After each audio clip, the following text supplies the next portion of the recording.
Commander Jake Morrison stood on the bridge of the USS Valiant, watching the stars drift past through the main view screen.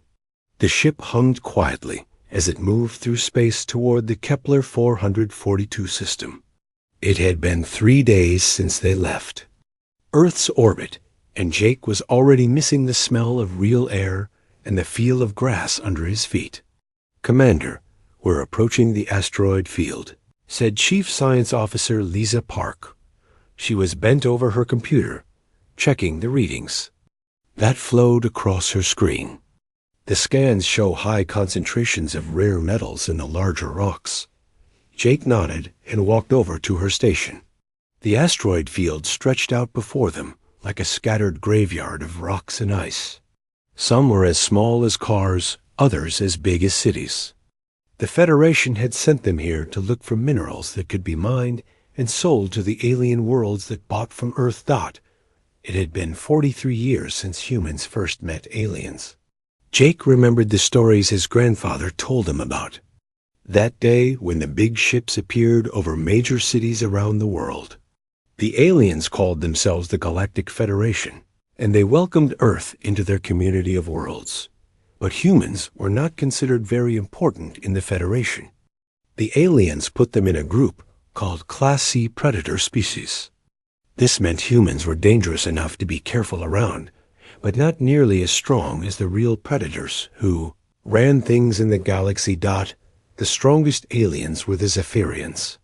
They stood 12 feet tall and had thick, scaly skin that could stop bullets. Their empire controlled 400 star systems, and their army had kept peace in the galaxy for 3,000 years. Other aliens respected them and feared them. Jake had met a Zephyrian once at a Federation meeting on Mars. The creature had looked down at him with yellow eyes that seemed to see through him. When it spoke, its voice sounded like grinding stone. "Humans fight with simple weapons," it had said. "You use metal bullets and chemical explosives. Very primitive." The alien had been right, Jake supposed. Human weapons were old-fashioned compared to the energy beams and plasma cannons that other species used. But those weapons had kept Earth safe during the border wars with the Centauri pirates, so Jake figured they worked just fine. "Commander, I'm picking up something strange," said Marine Captain Tony Rodriguez from his position at the weapons console. Tony was a tough man with scars on his hands from fighting in those same border wars. "There's a ship out there, but it's not moving." Jake turned to look at the screen where Tony was pointing. Among the asteroids, a dark shape drifted silently through space. It was clearly artificial, but it didn't match any ship design Jake recognized from the Federation database. "Can you tell what species built it?" Jake asked. Lisa worked at her computer for several minutes before shaking her head. "The metal composition is unlike anything in our records. The design doesn't match any known Federation species either." Jake felt a chill run down his spine. In 43 years of contact with the Federation, humans had cataloged over 200 different alien species. If this ship didn't belong to any of them, then who had built it? "Take us closer," Jake ordered. "But keep our weapons ready." The Valiant moved carefully through the asteroid field toward the mysterious ship. As they got closer, Jake could see that it was badly damaged. Hull plates were torn away, and dark stains covered parts of the outer surface. "No life signs," reported Dr. Elena Hayes from the medical station. She was the ship's doctor and also their expert on alien biology. "But Commander, I'm detecting organic matter inside the ship. A lot of it." Jake made his decision. "Tony, get your Marines ready. We're going aboard." 20 minutes later, Jake found himself floating through the airlock of the alien ship. Tony and 5 Marines followed behind him, their weapons drawn and ready. The inside of the ship was dark and cold, lit only by the lights on their helmets. The first thing Jake noticed was the smell. Even through his spacesuit's filters, he could detect something wrong.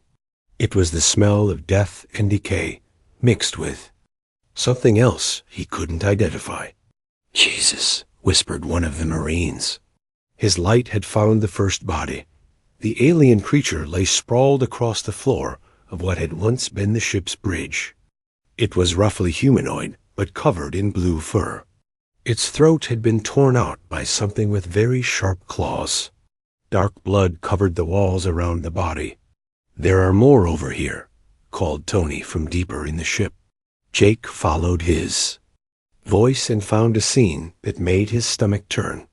6 more aliens lay dead throughout the corridor. Each one had been killed in a different way, but all showed signs of being hunted and attacked by something with claws and teeth. Dr. Hayes knelt beside one of the bodies, scanning it with her medical equipment. "Commander, these wounds are very precise. Whatever killed them knew exactly where to strike for maximum damage. This wasn't random violence. This was hunting." Jake studied the claw marks on the walls. They were deep gouges in the metal, made by something incredibly strong. But there was a pattern to them, almost like writing or symbols. "Doctor, have you ever seen anything like this in the Federation database?" Eleni stood up slowly, her face pale behind her helmet visor. "No, Commander. The wound patterns, the hunting behavior, the systematic way these creatures were killed and partially consumed.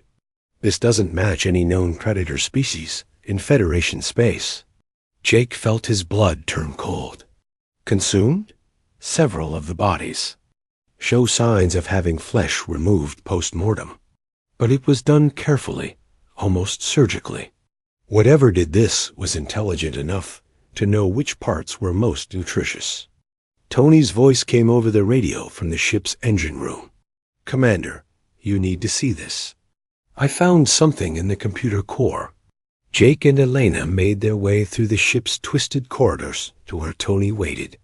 The Marine was standing over a partially destroyed computer terminal. Strange symbols flickered across its cracked screen. "The ship's computer is still partially functional," Tony explained. "I can't read the language, but these look like distress signals, lots of them. And Commander, they all came from the same direction." Jake looked at the screen and felt a chill that had nothing to do with the cold air in his suit. The signals all pointed toward the outer rim of the galaxy, where Federation colonies were scattered across dozens of star systems. "How old are these signals?" Jake asked. Tony checked his scanner. "Based on the decay rate of the computer core, I'd say this ship has been drifting here for about 6 months. 6 months. Jake did quick math in his head. That meant whatever had attacked this ship was somewhere in Federation space right now, possibly hunting other ships or even entire colonies. "Elena, can you determine what species these victims belong to?" The doctor was already working with her equipment. "I can try, but their physiology doesn't match anything in my database either. They appear to be herbivores, based on their dental structure. Peaceful species, probably traders or explorers." Jake looked around the bridge one more time. The systematic nature of the killing, the intelligence behind the attacks, the fact that the victims had been partially eaten. This wasn't the work of some mindless space monster. This was something that hunted with purpose and intelligence. "Tony, collect samples of everything. Elena, I want a complete biological analysis of the victims and the attack patterns. And I want it all sent to Federation Command the moment we're back in communication range." As they prepared to leave the dead ship, Jake couldn't shake the feeling that they had just discovered something that would change everything. For 43 years, the Federation had existed in relative peace under the protection of species like the Zephyrians. But now something new was out there in the dark, between the stars, something that hunted intelligent prey with the skill of a perfect predator. Jake had no idea that within 6 months, this discovery would force humanity to remember why they had once been the most dangerous species on their home planet. The galaxy was about to learn that sometimes the most primitive predators were also the most deadly. 6 months had passed since Commander Jake Morrison discovered the dead alien ship in the asteroid field. The Federation had declared a galaxy-wide alert, but nothing had happened. No attacks, no sightings, no evidence that the mysterious killers were still active. Some officials began to think the threat was gone. Admiral Kevin Shaw disagreed. He stood in the command center of his flagship, the USS Independence, watching star charts that showed the outer rim colonies. 12 settlements had stopped sending their regular reports in the past 3 weeks. That was not normal. "Admiral, we're receiving new orders from Federation Command," said Lieutenant Commander Amy Foster, his communications officer. She was young but experienced, having served on patrol ships along the dangerous borders of human space. Kevin took the message pad and read it quickly. The Federation wanted him to investigate the silent colonies with a joint task force of ships from different alien species. He would work alongside the Zephyrian war fleet, which made him both relieved and nervous. "How many ships are we taking?" Kevin asked. 50 human vessels, sir, plus the Zephyrian dreadnought Bloodscale and support ships from the Andromedans, and 3 other species. Total fleet size is 97 ships. Kevin nodded. It was a large force, designed to handle any threat they might find. The Bloodscale alone was bigger than 10 human ships combined, with weapons that could destroy entire cities. If something was hunting Federation colonies, this fleet would be ready for it. 2 days later, the combined fleet arrived at Havens. Rest, a farming colony that had been settled by peaceful aliens called the Tory. The planet should have been green and full of life, with cities scattered across 3 continents and orbital stations managing trade traffic. Instead, they found a dead world. "My God," whispered Dr. Elena Hayes, who had been transferred to Kevin's ship after the derelict vessel discovery. She stared at the readings on her screen with horror. "Admiral, the oceans are gone, completely drained." Kevin looked at the planet through the main view screen. What should have been blue and green was now brown and gray. The continents looked like dried bones, cracked and lifeless under the light of the system's star. "Sergeant Danny Cole, take your team down to the surface," Kevin ordered. "I want to know what happened here." Danny Cole was a tough Marine who had fought in border conflicts with alien pirates. He led a team of 8 soldiers in a shuttle down to what had once been the planet's largest city, the place where 2 million Tauri had lived and worked. City was gone, not destroyed by bombs or energy weapons, but simply missing. Where buildings should have stood, there were only strange metal structures that looked like giant feeding tubes. They stretched up into the sky like twisted towers, connected by pipes that ran deep into the ground. "This is impossible," said Corporal Lisa Chong, one of Danny's soldiers. She was scanning the structures with her equipment. "These things go down almost to the planet's core. It's like they were drinking the entire world." Danny walked carefully through what had been the city center. The ground was covered with a thin layer of some kind of organic slime.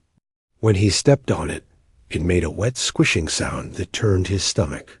"Sergeant, I'm finding traces of Tory DNA in this material," reported Private Mike Johnson, their science specialist. "But it's all broken down, like it's been digested." Danny felt his blood run cold. "Are you saying this slime used to be people?" "Not just people, Sergeant. Everything. Plants, animals, even the bacteria in the soil. Something consumed every living thing on this planet and left this behind as waste." Up in orbit, Admiral Shaw was receiving reports from other teams across the planet. Every city showed the same pattern. Massive feeding structures, organic waste, and no sign of any living creature anywhere on the world. War Champion Thesic, commander of the Zephyrian dreadnought, contacted Kevin on the main communication channel. The Zephyrian's voice was deep and harsh, like rocks grinding together. "Human Admiral, my sensors detect movement at the edge of this star system. Something large approaches." Kevin turned to his sensor operator. "What do you see?" Multiple contacts. Sir, they're still too far away to get clear readings, but there are a lot of them, maybe 200 or more. Could they be Federation ships coming to help? No, sir. The energy signatures are completely unknown. And Admiral, they're moving faster than anything in our database. Kevin made a quick decision. All ships, battle stations. Prepare for contact with unknown vessels. The alien fleet came. Out of the darkness, between stars like a swarm of living nightmares. The ships were not made of metal and plastic like Federation vessels. They were biological, grown rather than built. Each one looked like a giant insect or sea creature, with smooth curves and surfaces that seemed to pulse with their own heartbeat. The largest of the creatures was over 3 kilometers long, shaped like a massive worm with rows of weapon ports along its sides. Smaller vessels, each about the size of a human destroyer, swung around the larger ones like parasites around a host. By the ancestors, breathed War Champion Thesic over the communication channel. What are these abominations? Kevin had seen many alien species during his career, but nothing like this. The bioships moved with fluid grace, turning and diving through space like fish swimming through water. They were beautiful and terrifying at the same time.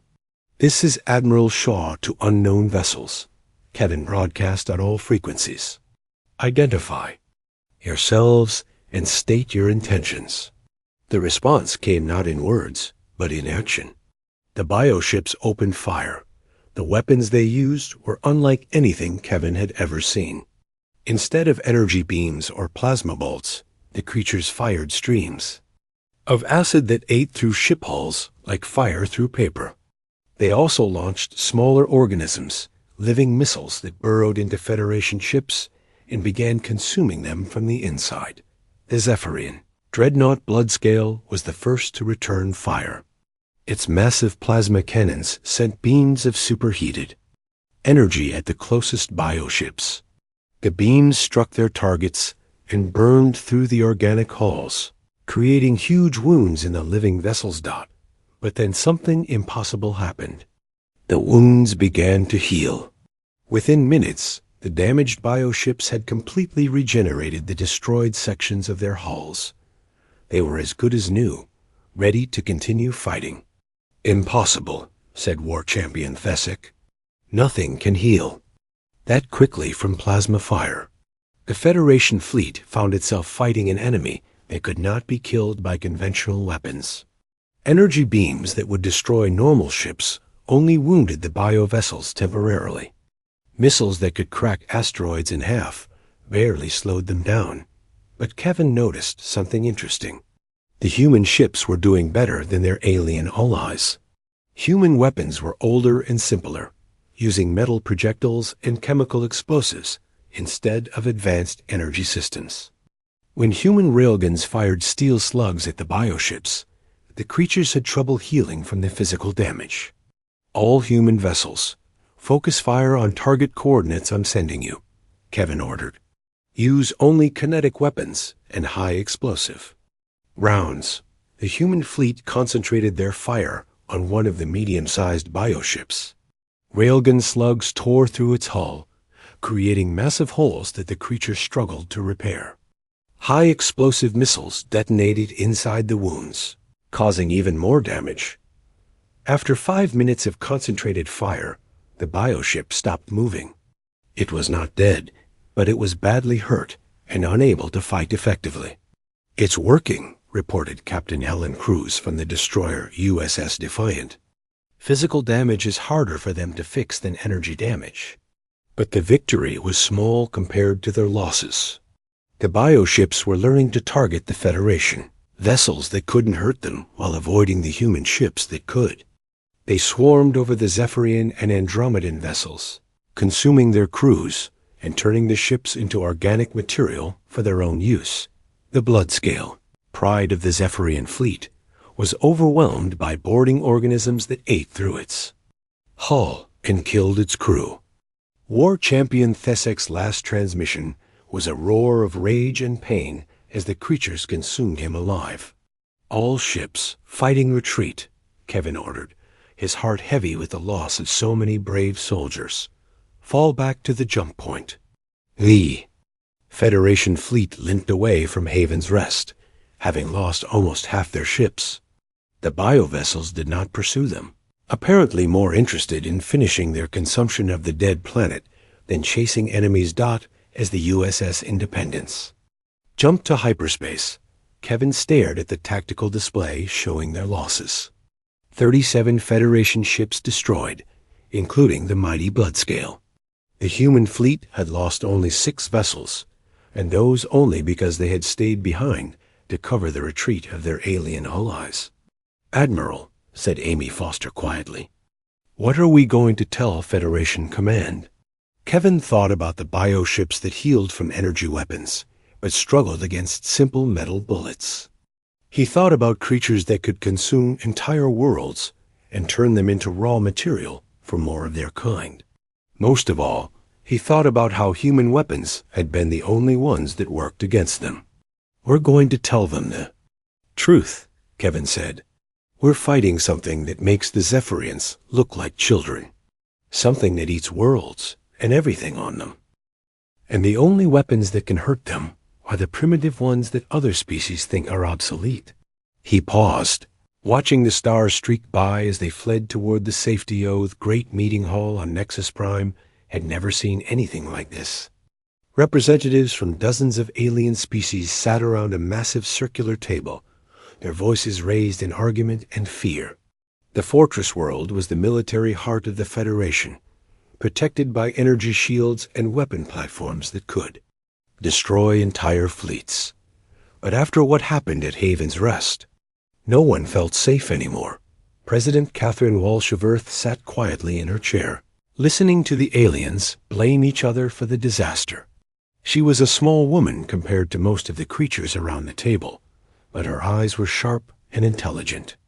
She had been a soldier before becoming a politician, and she understood war better than most of the beings who were shouting about honor and tactics.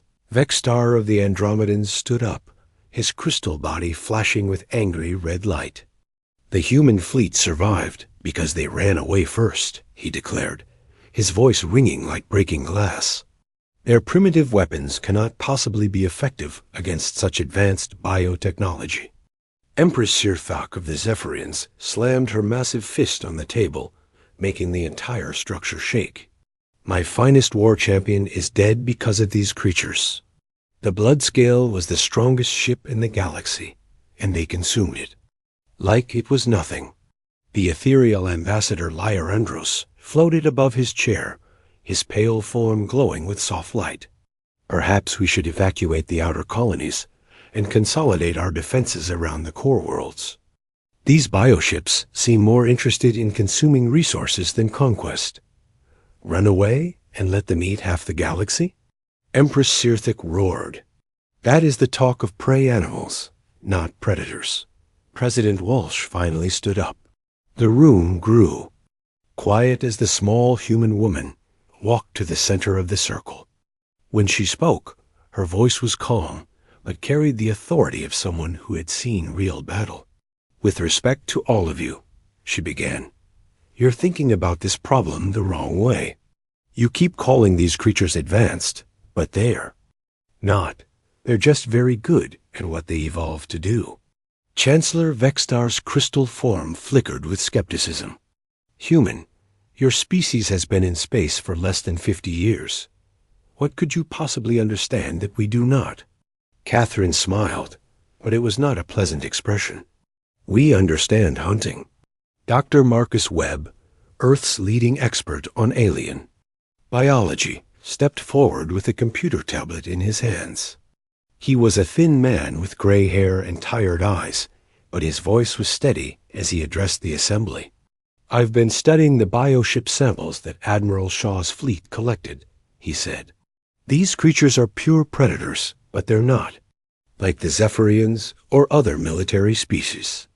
They hunt the way animals hunt, using instinct and biological programming." "Explain," demanded Empress Sirthak. "The Zephyrians fight wars," Dr. Webb continued. They use strategy, technology, and organized violence to defeat enemies. But these bioships don't fight wars. They hunt. They track prey, surround it, and consume it. It's completely different. Ambassador Lyandros drifted lower, his glowing form pulsing with interest. Are you suggesting that military tactics are ineffective against them? Captain Ray Thompson, a scarred veteran of Earth's border wars, stepped up beside Dr. Webb. Not ineffective, just wrong. You can't fight a shark with army tactics. You have to hunt it. The alien representatives looked confused. Most of their species had evolved beyond their predatory roots thousands of years ago.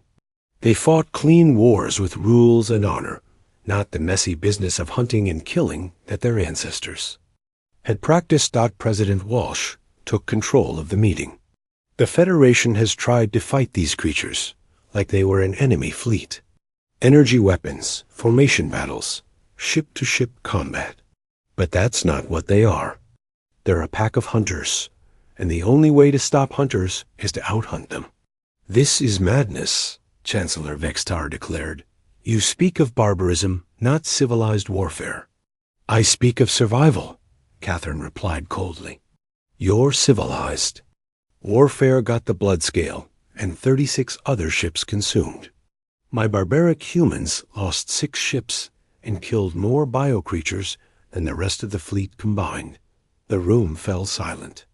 The numbers didn't lie. Empress Sir Thek leaned forward, her yellow eyes studying the human president. What are you proposing? I'm proposing that Earth takes the lead in fighting these creatures. We'll use methods that your species abandoned long ago, tactics that might seem primitive or savage, but they'll work. And if they don't work, asked Ambassador Lyandros. Catherine's expression grew grim. Then we'll all be food. The debate continued for hours, but in the end, the Federation had little choice. 3 more colonies had gone silent while they argued, and conventional military forces had failed completely against the bioships. Colonel Ben Harris received the call while he was training with his Special Forces unit on Europa, one of Jupiter's moons. He was a lean man with cold eyes and more scars than most soldiers collected in a lifetime. His unit specialized in the kind of warfare that other species preferred to forget existed. Colonel, you're being transferred to a new command. President Walsh told him over the secure communication link. Operation Apex Hunt. You'll have unlimited resources and complete authority to use any tactics you deem necessary. Ben studied the classified files that appeared on his screen. Bioships that consumed worlds, creatures that could heal from energy, weapons, an enemy that hunted entire civilizations for food. It was the kind of threat that required the kind of solutions most people didn't want to think about. What are my parameters, Madam President? There are no parameters, Colonel. The Federation Council has given Earth complete authority to handle this threat. Use whatever methods work. The only rule is that you stop these things before they consume everything. Ben smiled, and it was the expression of a predator who had just been given permission to hunt. I'll need Commander Sarah Blake's Naval Special Operations teams, Major Rick Stone's Orbital Assault Marines, and Dr. Julie Adams from the Biological Warfare Division. Done. What's your first move? We're going hunting, ma'am. These bioships. Think they're the ultimate predators, but they've never faced anything like us. They hunt prey that runs away or fights back with honor and rules. They've never hunted something that hunts them back. Within 24 hours, Colonel Harris had assembled a force unlike anything the galaxy had ever seen. His soldiers were trained in every form of combat that had made humans the dominant species on Earth.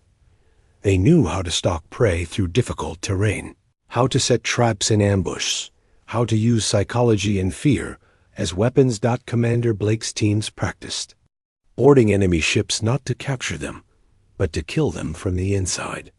They carried weapons designed to cause maximum physical damage, the kind of trauma that bioorganisms couldn't easily heal from. Major Stone's Marines learned to think like pack hunters, coordinating their attacks to overwhelm larger prey through teamwork and persistence. They studied the hunting patterns of wolves, lions, and other Earth predators. Adapting those ancient strategies for use in space combat, Dr. Adams worked on biological weapons, specifically designed to target the bioships. Unique physiology. She created toxins that would interfere with their healing abilities, viruses that would disrupt their neural networks, and chemical agents that would trigger panic responses in creatures that had never known fear. The other species think we're being primitive, Dr. Adams told Colonel Harris as she showed him her latest creations. They don't understand that sometimes the oldest solutions are the best ones. Let them think that, Ben replied. While they're arguing about honor and civilized warfare, we'll be saving their lives. The first test of humanity's new approach came when a bioship hunting pack attacked a mining station in the Kepler system. Instead of sending a fleet to fight them directly, Colonel Harris deployed a single modified cargo ship filled with his special forces. The bioships ignored the apparently helpless vessel, focusing instead on consuming the mining station. They didn't notice when the cargo ship drifted close enough to launch boarding pods, or when human soldiers began infiltrating their hulls through maintenance ports and damaged sections. By the time the bioships realized they were under attack, it was too late. Harris's troops had planted incendiary charges throughout their internal organs, devices that burned hot enough to prevent regeneration. The creatures that had seemed invincible died screaming, their bioarmor unable to heal from the fires consuming them from within. Target eliminated, reported Major Stone over the communication channel. No human casualties. Colonel Harris watched the burning bioships drift through space, their threat ended by tactics that the Federation considered barbaric. But he knew this was only the beginning. Somewhere out there in the dark, more of these creatures were hunting Federation worlds. They thought they were the galaxy's ultimate predators, but they were about to learn that Earth had produced something even more dangerous. Humans didn't just hunt for food or territory. They hunted to protect what they cared about, and they were very, very good at it. The war was about to change in ways that would shock both sides. The bioship never saw it coming. Commander Sarah Blake crouched in the dark cargo hold of what looked like a damaged refugee transport. Her team of 12 Special Operations soldiers waited silently around her, their breathing controlled and their weapons ready. The ship drifted helplessly through space, sending out distress signals that any predator would find irresistible. Contact approaching, whispered Lieutenant Jake Miller from his position at the sensor station. Big one. 3 kilometers long, looks like a feeding class hunter. Sarah smiled in the darkness. The Vorthic bioships had been consuming Federation worlds for 6 months, and they had learned to recognize easy prey. A ship full of refugees, disabled and defenseless, was exactly the kind of target they preferred. Remember, we go deep and we go fast, Sarah told her team. Once we're inside, we find the neural center and burn it out. No heroes, no prisoners. We kill it and get out. The bioship approached their fake transport like a massive whale swimming toward a wounded fish. Sarah could see it through the small window, its organic hull pulsing with veins that carried nutrients throughout its body. Weapon ports along its sides opened and closed like breathing gills. When the bioship extended its feeding tendrils to grab their vessel, Sarah triggered the hidden engines. Instead of trying to escape, the transport accelerated directly into the creature's mouth, crashing through the soft tissue barriers and lodging itself deep in the bioship's throat. Go, go, go. Sarah's team burst from the transport wearing combat suits designed for exactly this kind of mission. They carried flamethrowers that burned at 3,000 degrees, temperatures hot enough to prevent bioregeneration. Their backup weapons were old-fashioned, steel blades and chemical explosives. The inside of the bioship was like swimming through a living nightmare. The walls were soft and wet, covered with sensory organs that tracked the human intruders. Immune system creatures, looking like flying jellyfish with razor-sharp tentacles, swarmed toward them. Sergeant Danny Cole opened fire with his flamethrower, turning the attacking organisms into burning ash. Paths clear, move. The team fought their way through arteries and nerve clusters, following Sarah's memorized map of bioship anatomy. Dr. Julie Adams had spent weeks studying captured specimens, learning where the creatures kept their vital organs. Left at the next junction, Sarah called out, dodging a spray of acid from a defensive organ. The neural center should be 200 meters ahead. Behind them, the bioship's immune system was going crazy. Antibody creatures poured through the passages, trying to stop the infection that was killing their host. But human tactics were unlike anything in their genetic memory. They had evolved to fight diseases and parasites, not soldiers with fire. And Steel Major Rick Stone's voice crackled over the radio from his position aboard the nearby human cruiser USS Defiant. Sarah, we're tracking 17 more bioships heading your way. Whatever you're going to do it fast. Sarah's team reached the neural center, a massive chamber filled with pulsing brain tissue that controlled the entire bioship. The walls were covered with nerve endings that sparked with electrical activity. In the center of the room, a cluster of organs the size of a house processed information from throughout the creature's body. Light it up, Sarah ordered. Her team spread out around the chamber, placing incendiary charges on every major nerve cluster. The bioship began to convulse as it realized what was happening, but it was too late. The humans had gotten inside its most protected area using tactics. It couldn't understand or counter. The charges detonated simultaneously, filling the neural center with flames that burned through the creature's brain tissue. The bioship's death scream echoed through space as its nervous system collapsed. Target down, Sarah reported as her team fought their way back to the transport. One bioship eliminated.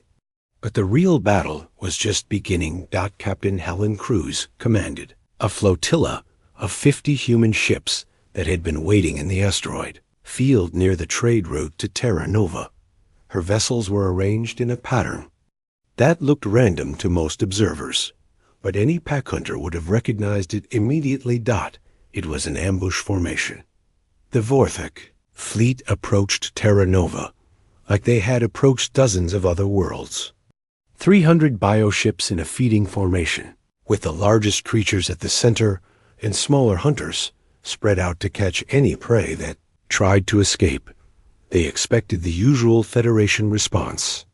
A defensive fleet would form up in orbit. Around the planet, fire energy weapons that barely hurt them, and eventually retreat or be consumed. It was a pattern they had seen many times before. Instead, they found empty space around Terra Nova. All ships begin pack hunting protocol, Helen ordered. Remember, we're not trying to defeat them in straight combat. We're hunting them. The human fleet attacked from 6 different directions at once, using the asteroids and debris fields as cover.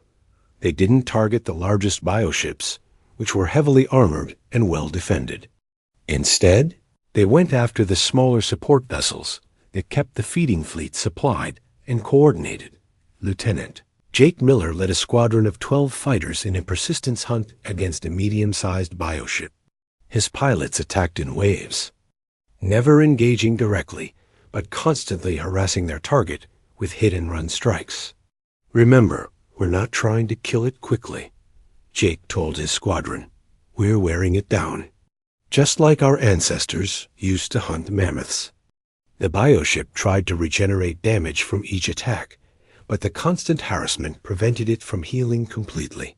After 2 hours of continuous pressure, its bioarmor began to fail and its weapons stopped responding properly. Target is exhausted, reported Wing Commander Lisa Park. Moving in for the kill. Jake's fighters swarmed the weakened bioship, concentrating their fire on the damaged sections that couldn't heal fast enough. High explosive missiles punched through the creature's hull, detonating inside its vital organs. Within minutes, the bioship was dead. Across the battlefield, similar scenes played out as human ships used pack tactics against individual biovessels. They isolated targets from the main group, surrounded them, and wore them down through coordinated attacks. The Vorthic fleet, designed to overwhelm defensive formations, found themselves being hunted by an enemy that refused to fight the way their instincts expected. The bioships tried to regroup and form defensive clusters, but the human ships melted away into the asteroid field, only to emerge somewhere else and continue their attacks. "This is impossible," transmitted one of the Vorthic hive minds, its thoughts reaching across space to its distant masters. "These humans hunt like we do, but they use tools and coordination we cannot match." For the first time in their species' history, the Vorthic were experiencing fear. Commander Tony Rodriguez watched the battle from the bridge of the USS Independence, where Admiral Shaw was coordinating the entire operation. The human fleet was taking losses, but nothing like the casualties they had suffered in previous engagements. "Admiral, the bioships are starting to retreat," Tony reported. 17 destroyed, 43 damaged and withdrawing." Admiral Shaw nodded grimly. "Let them go. They'll carry word back to their hive minds about what happened here." "Sir, we just taught the galaxy's ultimate predators that there's something more dangerous than they are," Shaw explained. "Every bioship that escapes will spread fear through their collective consciousness. Fear is a weapon we can use." Dr. Elena Hayes, monitoring the alien communications from her position at the science station, looked up with amazement. "Admiral, I'm detecting something I've never seen before. The bioships are transmitting what appear to be distress calls." "Distress calls? They're afraid, sir. The Vorthic Collective is experiencing fear for the first time in their evolutionary history. They're calling for help from their hive minds, reporting that they've encountered a superior predator." Admiral Shaw allowed himself a small smile. Humanity had spent 43 years being treated as junior partners in the Federation, looked down upon by species that considered themselves more advanced. But when the galaxy's greatest threat had emerged, it was human tactics and human weapons. That had proven effective. "Send a message to Federation Command," Shaw ordered. "Tell them the Battle of Terra Nova was a success. The bioship fleet has been defeated using human hunting protocols." He paused, watching the retreating bioships disappear into hyperspace. "And tell them we're just getting started." On distant worlds throughout Vorthic space, hive minds that had never known defeat suddenly understood that they were no longer the galaxy's ultimate predators.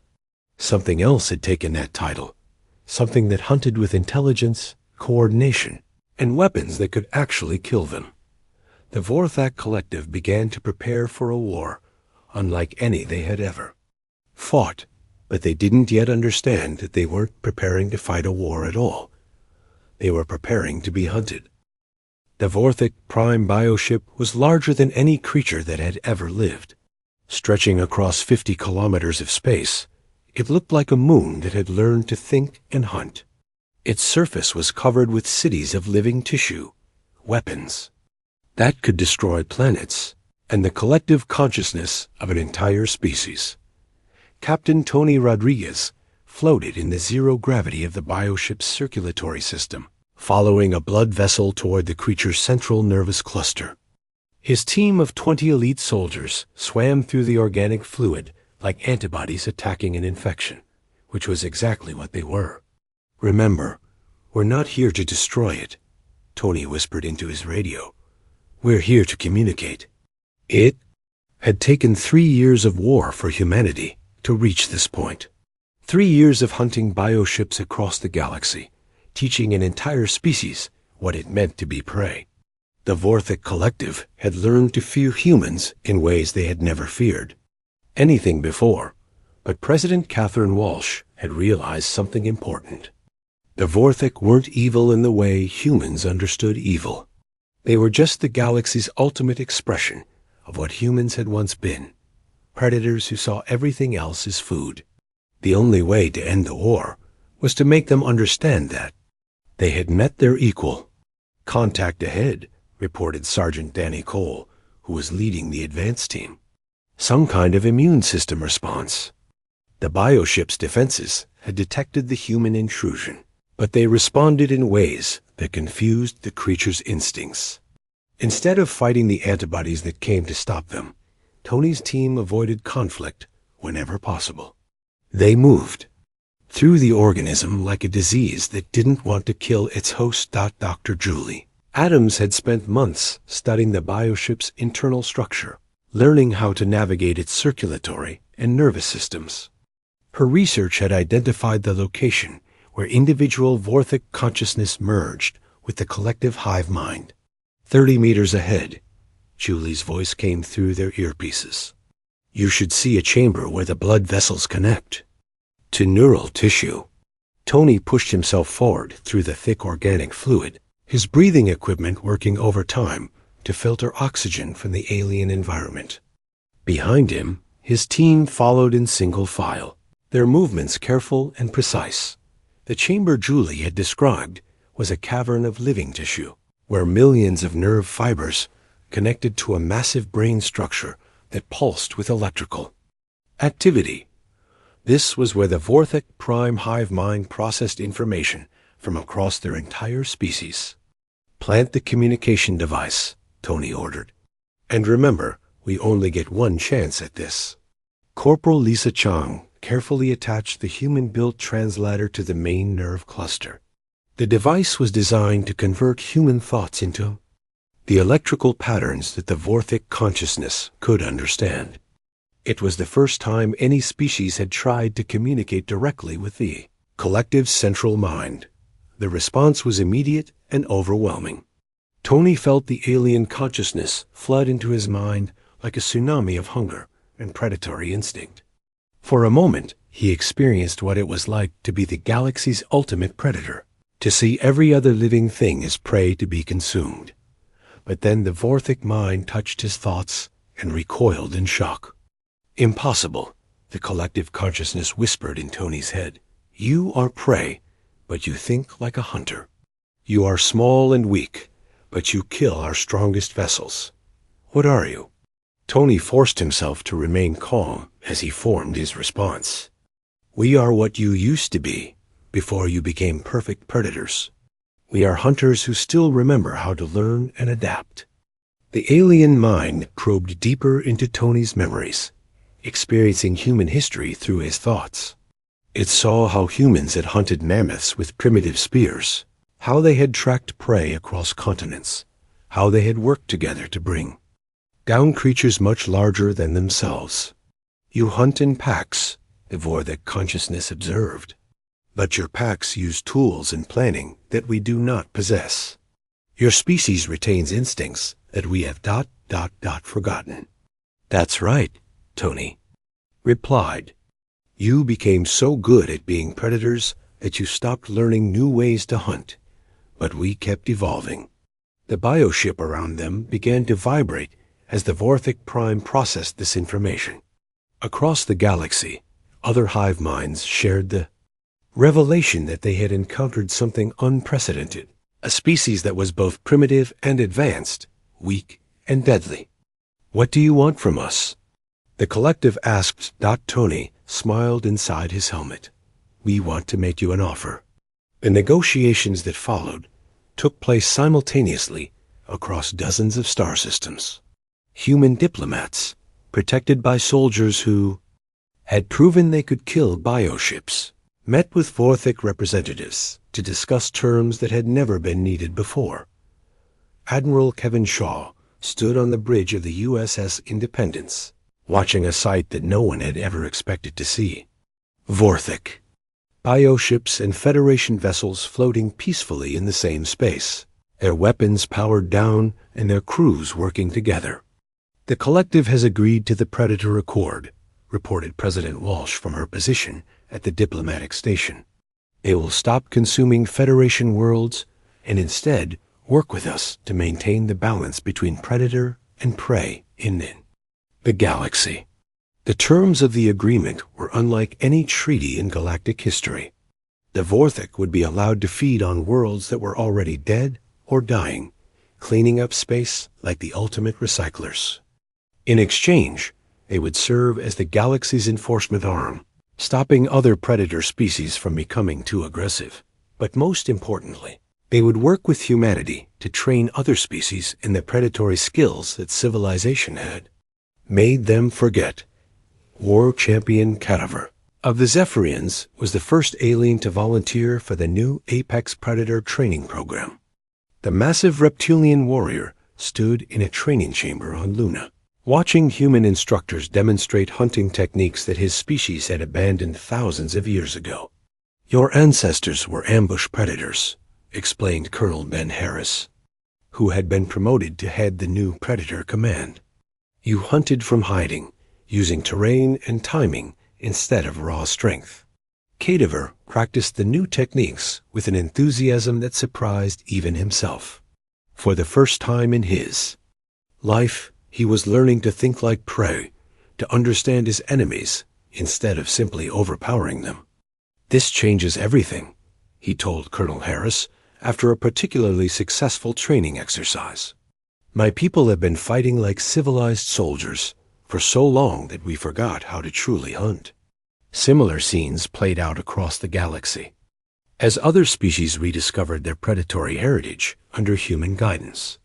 The Andromedans learned pack coordination techniques.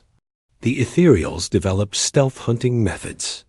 Even peaceful herbivore species learned defensive strategies based on prey animal behavior. 5 years after the war ended, Commander Jake Morrison stood in his new office as Director of Galactic Predator Studies. Through his window, he could see ships from dozens of species working together in ways that would have been impossible before the Vorthik conflict. A Zephyrian destroyer practiced hunting maneuvers with a squad of human fighters. An Andromedan research vessel worked alongside a small Vorthak bioship to study the feeding patterns of spaceborne organisms. Federation species that had once looked down on humanity as primitive now sent their best soldiers to train at the Apex Predator Academy. Admiral Morrison called Dr. Elena Hayes from the doorway. She had been promoted to head the new Department of Predator Psychology. "The latest reports from the Outer Rim are coming in."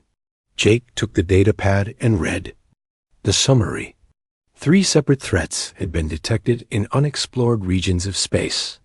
Unknown predator species, possibly as dangerous as the Vorthik had been. But this time, the galaxy was ready. "Send word to Predator Command," Jake ordered, "and contact the Vorthik Collective. It looks like the galaxy needs its apex predators again." Elena smiled. "Just like old times?"